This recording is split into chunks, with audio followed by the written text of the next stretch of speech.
बहुत ही भयानक हथियारों के परीक्षण करने जा रहे हैं। और स्पेशली एक हथियार तो ऐसा है जिसका काम है दुश्मन की मिलिट्री इंस्टॉलेशन, यानी कि जहां पर दुश्मन की सेना का जमावड़ा लगा हुआ हो, भारी मात्रा में सैनिक तैनात हो, टैंक तैनात हो, बहुत सारे रडार और डिफेंस सिस्टम तैनात हो, उस पूरे मिलिट्री इंस्टॉलेशन को, उस पूरे सैन्य जमावड़े को एक साथ सफाया कर देना, स्पेशली इसी काम के लिए इसे बनाया गया है।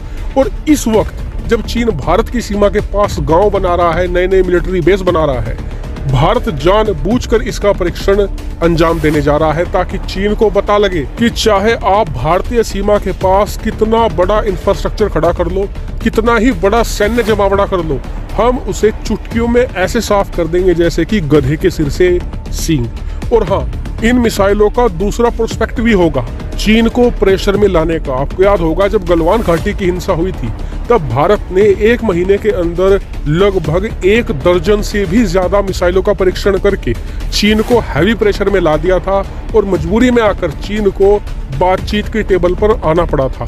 तो ऐसे में भारत एक बार फिर से चाइना के ऊपर प्रेशर बिल्ड करना चाहता है। तो ये प्रेशर टैक्टिक भी है और एक वेपन टैक्टिक भी है। तो मैं इन दोनों हथियारों के बारे में आपको डिटेल से बताता हूँ। तो देखिए, जो पहला हथियार हम परीक्षण करेंगे ये होगा 7 से लेकर 8 दिसंबर के बीच में। दूसरा हथियार जो परीक्षण करेंगे वो होगा 8 से लेकर 9 दिसंबर के बीच में। और इसको लेकर बे ऑफ बंगाल में 350 किलोमीटर के एरिया में नो टाइम वार्निंग भी जारी कर दी गई है, यानी कि 7 से लेकर 9 दिसंबर तक इस 350 किलोमीटर के एरिया में, बे ऑफ बंगाल में, कोई भी कॉमर्शियल फ्लाइट नहीं उड़ेगी। ये एरिया बिल्कुल क्लीन रहेगा ताकि किसी भी प्रकार के हादसे से बचा जा सके। अब बात कर लेते हैं कौन सी मिसाइल है। तो इसमें 2 मिसाइलें हैं। पहली है ब्रह्मोस ए मिसाइल। जी हाँ, ये नया वेरिएंट है ब्रह्मोस का और ये एक एयर लॉन्च मिसाइल है, यानी कि लड़ाकू विमान से फायर की जाएगी। और ब्रह्मोस मिसाइलों के बारे में तो आप में से हर कोई जानता ही होगा, तो इसलिए सीधा दूसरी मिसाइल पर जंप इन करते हैं जिसका नाम है रुद्रम 2। रुद्रम 2 एक एंटी रेडिएशन मिसाइल है और इसका इस्तेमाल 2 तरीके से किया जाता है। पहला, दुश्मन का डिफेंस तोड़ने में। दूसरा, दुश्मन की जो मिलिट्री इंस्टॉलेशन है, यानी कि एक तरीके से दुश्मन की जो छावनी है उसका सफाया करने में। कैसे? बहुत ही यूनिक तरीके से। देखिए, जहां पर भी दुश्मन का डिफेंस होगा, यानी डिफेंस सिस्टम होगा, वहां पर रडार जरूर होगा ही होगा। जहां पर दुश्मन की छावनी होती है वहां पर भी रडार मौजूद होता है। और ये संभव ही नहीं है कि जहां पर दुश्मन ने अपनी इंपोर्टेंट चीजें रखी हो और वहां पर रडार ना हो, क्योंकि रडार एक तरीके से आपको सुरक्षा देता है। आपको 24 घंटे बताता रहेगा कि आपकी जो छावनी है उसके आसपास दुश्मन का लड़ाकू विमान या ड्रोन मौजूद तो नहीं है।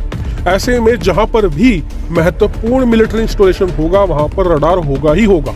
अब रडार के साथ दिक्कत ये है कि चाहे वो ऑन है या ऑफ है, वहां पर रेडिएशन एमिट होता ही होता है और वो रेडिएशन सिग्नेचर छोड़ता है। अब रुद्रम 2 की खासियत ये है कि ये उस रेडिएशन को डिटेक्ट कर लेती है और जहां पर रेडिएशन एमिट हो रहा है बिल्कुल जाकर वहीं पर हिट करती है। और खास बात, ये रडार से भी बच सकती है, यानी कि रडार इसका पता नहीं लगा पाएगा, लेकिन ये पता लगा लेगी कि दुश्मन की मिलिट्री इंस्टॉलेशन कहाँ है। ऐसे में इसकी जो एक्यूरेसी है वो भी जबरदस्त है। सबसे खास बात ये है कि ये एक एयर लॉन्च मिसाइल है, यानी कि आप इसे लड़ाकू विमान में लगाइए, लड़ाकू विमान दुश्मन के करीब पहुंचेगा और फिर इसे फायर कर देगा, यानी कि रेंज का भी कोई मसला नहीं है। और अंत में हम उम्मीद करते हैं कि ये दोनों टेस्ट सफल होंगे, हमारी सेनाएं इनसे मजबूत होगी। हालांकि आप नहीं है। अब मान लीजिए कि कल को एक सामान्य से परिवार की लड़की फुटबॉल में जाती है, भारत का प्रतिनिधित्व करती है और अपनी मेहनत और लगन के दम पर दुनिया की नंबर 1 फुटबॉलर भी बन जाती है। तो सोचिए ये भारत के लिए कितना बड़ा गर्व का पल होगा। और भारत की आम जनता, भले वो फुटबॉल के बारे में कुछ ना जानते हो, वो उस लड़की को अपनी सर आंखों पर बिठा लेंगे। लेकिन अब जरा सोचिए कि थोड़े समय बाद वो कहती है कि भारत के एक टॉप पॉलिटिशियन ने मेरा बलात्कार किया है। इसके बाद भारत में क्या होगा? भारत की आम जनता, आप लोग, हम लोग मिलकर उस नेता के, चाहे वो किसी भी पार्टी का क्यों ना हो, उसके धुएं निकाल देंगे और उस नेता को, चाहे वो किसी भी ताकतवर पद पर क्यों ना बैठा हो, इस्तीफा देना पड़ेगा और जेल में सड़ना पड़ेगा, वो अलग से।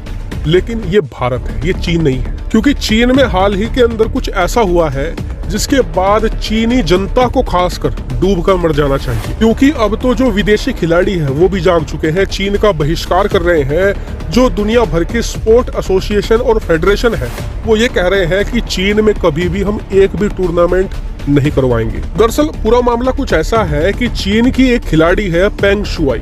ये चीन की एक बहुत बड़ी टेनिस स्टार है। आपको बता दूं कि टेनिस दुनिया के 5 सबसे पॉपुलर खेलों में आता है और बहुत ही हार्ड गेम है।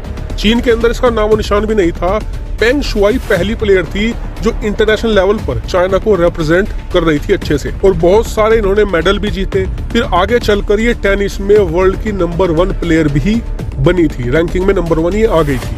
तो ऐसे में काफी बड़ी स्टार थी चाइना के अंदर। अब हुआ क्या कि हाल ही में 2 नवंबर को इन्होंने चाइनीज सोशल मीडिया साइट पर एक पोस्ट डाला जिसमें इन्होंने बताया कि चाइना के जो फॉर्मर वाइस प्रीमियर थे, दरअसल चीन में सबसे ऊपर होता है प्रेसिडेंट, फिर नंबर 2 होता है प्रीमियर यानी कि प्रधानमंत्री, नंबर 3 पे होता है उप प्रधानमंत्री यानी कि वाइस प्रीमियर। यानी कि चाइना के जो उप प्रधानमंत्री थे जिनका नाम था ज़ेंग गाओली, स्क्रीन पर आप देख भी सकते हैं इस व्यक्ति को। तो इसने अब से कुछ साल पहले एक पार्टी के दौरान मेरे साथ बलात्कार किया था और इसमें जो इसके बॉडीगार्ड थे उन्होंने भी इसकी मदद करी थी। तो इस पोस्ट को लेकर चीन में हंगामा मच गया। लेकिन अब दिक्कत ये है कि जो व्यक्ति है ना गाओली, ये शी जिनपिंग का राइट हैंड है, बहुत ही भरोसेमंद व्यक्ति है। तो अब जो सोशल मीडिया पर जैसे ही उन्होंने पोस्ट किया, कुछ ही मिनटों बाद सारी पोस्ट हटा ली गई कम्युनिस्ट पार्टी द्वारा। इतना ही नहीं, अगर आप चीन के सोशल मीडिया पर आज सर्च करेंगे पेंग शुई तो आपको कुछ मिलेगा ही नहीं। जी हाँ, रातों रात हर एक चीज सोशल मीडिया से हटा ली गई पेंग शुई के बारे में। इतना ही नहीं, रातों रात पेंग शुई को भी गायब कर दिया गया। और ये इतना ही बड़ा मूवमेंट है जैसे भारत में आप MS धोनी, विराट कोहली या रोहित शर्मा में से किसी एक को गायब कर दे रातों रात। ये इतना ही ज्यादा बड़ी चीज हो रही है चीन के अंदर। और जब से पेंग शुई गायब हुई है तो पूरी दुनिया में कंसर्न हो गया कि कहीं इन्हें मार तो नहीं दिया गया। तो ऐसे में जो दुनिया भर की टेनिस खिलाड़ी है वो खड़ी हो गई पेंग शुई के लिए और उन्होंने चीन का विरोध करना शुरू कर दिया। यहाँ तक कि जो बड़े बड़े खिलाड़ी हैं अब, जैसे कि नोवाक जोकोविच है, राफेल नडाल है, इन सभी ने कहना शुरू कर दिया कि अगर पेंग शुई सुरक्षित रूप से नहीं लौटती है तो वो चीन का बायकॉट करेंगे, चीन में कोई भी टूर्नामेंट होगा वो नहीं जाएंगे। अब इसी मामले को लेकर अब से 1 घंटे पहले वुमेन्स टेनिस एसोसिएशन ने चीन पर बैन लगा दिया है कि जब तक पेंग शुई सुरक्षित रूप से चीन से बाहर नहीं आएंगी, चीन में एक भी टेनिस टूर्नामेंट नहीं होने दिया जाएगा।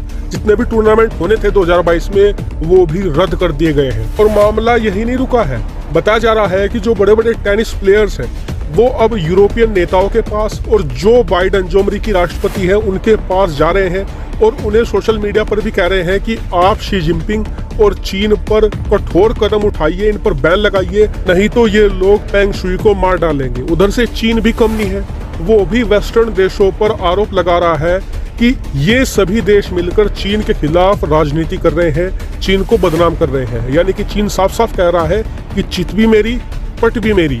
पर्सनली मुझे ऐसा लगता है कि अभी बहुत कम चांस है कि चाइना पेंग शुई को आजाद करेगा, क्योंकि इससे वो सीधे आरोप लगाएंगी शी जिनपिंग और उनके करीबियों पर जैसे ही वो चीन से बाहर निकलती है। वहीं दूसरी तरफ अगर वो आजाद नहीं होती है तो दुनिया भर में चीन के खिलाफ गुस्सा और ज्यादा बढ़ेगा, चीन और ज्यादा बदनाम होता चला जाएगा। तो ऐसे में चीन फंस चुका है। अगर पेंग शुई को आजाद करते हैं तो गड्ढे में गिरेंगे और आजाद नहीं करते हैं तो खाई में गिरेंगे। तो अब आप कमेंट करके बताइए कि इस पूरी सिचुएशन पर आपकी क्या सोच होगी। कमेंट करके जरूर बताएगा, साथ ही वीडियो को शेयर कीजिएगा और चैनल को सब्सक्राइब करना भी मत भूलिएगा। Thank you for watching video.